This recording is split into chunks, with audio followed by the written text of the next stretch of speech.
السلام علیکم ناظرین، امید کرتا ہوں آپ تمام لوگ خیر و عافیت سے ہوں گے۔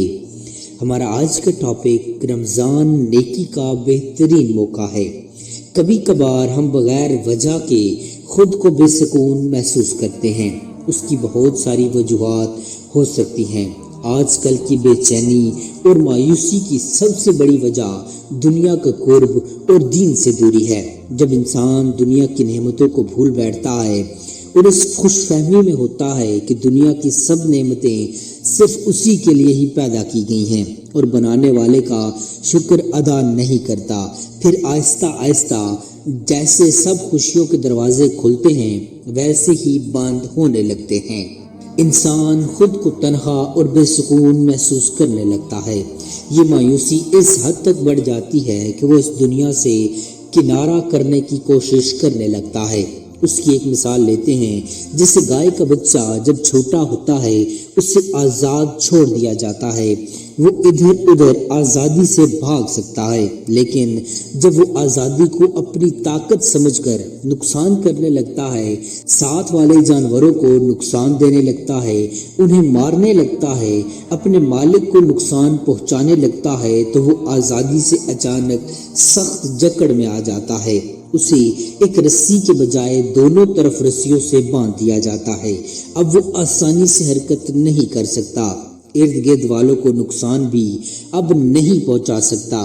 اب وہ خود کو بہت بے بس محسوس کرتا ہے، بلکہ ایک انسان کی طرح جیسے انسان بہت گناہ کرنے کے بعد ایک پاک ذات کو بھول کر طاقت کے نشے میں آتا ہے، تو ایک وقت آتا ہے کہ اس کے لیے خوشیوں اور کامیابیوں کے دروازے بھی بند ہو جاتے ہیں۔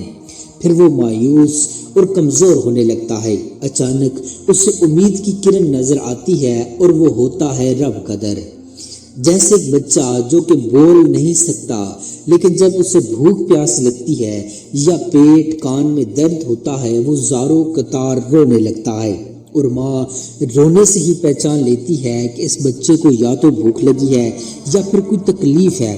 وہ فوراً سب کام چھوڑ کر اپنے بچے کو پیاس سے اٹھاتی ہے، دودھ دیتی ہے اور بچہ سکون میں آ کر سو جاتا ہے۔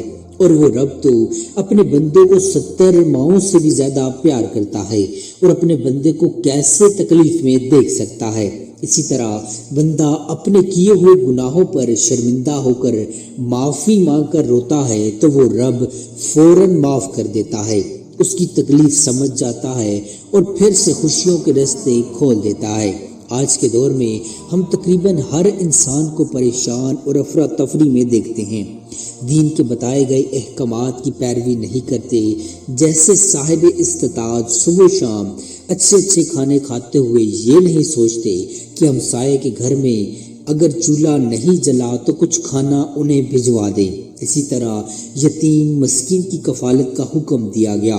آپ صلی اللہ علیہ وآلہ وسلم نے فرمایا کہ قیامت کے دن یتیم کے سر پر ہاتھ رکھنے والا میرے ساتھ ایسے ہوں گے جیسے میرے ہاتھ کی 2 انگلیاں، لیکن ہم تو زیادہ نقصان ہی یتیموں کو پہنچاتے ہیں۔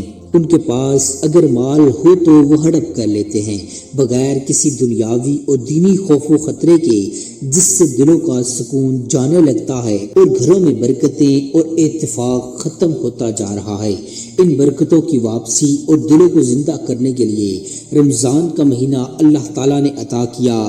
اس کی برکت کے حوالے سے اللہ نے فرمایا کہ میرے اور موسیٰ کے درمیان بھی 70 پردے ہیں، لیکن میرے نبی کی امت جب رمضان کے روزے رکھے گی اور افطار کے وقت روزے دار اور میرے درمیان کوئی پردہ نہیں ہوگا، اس وقت میں اس کی ہر بات ہر دعا قبول کروں گا۔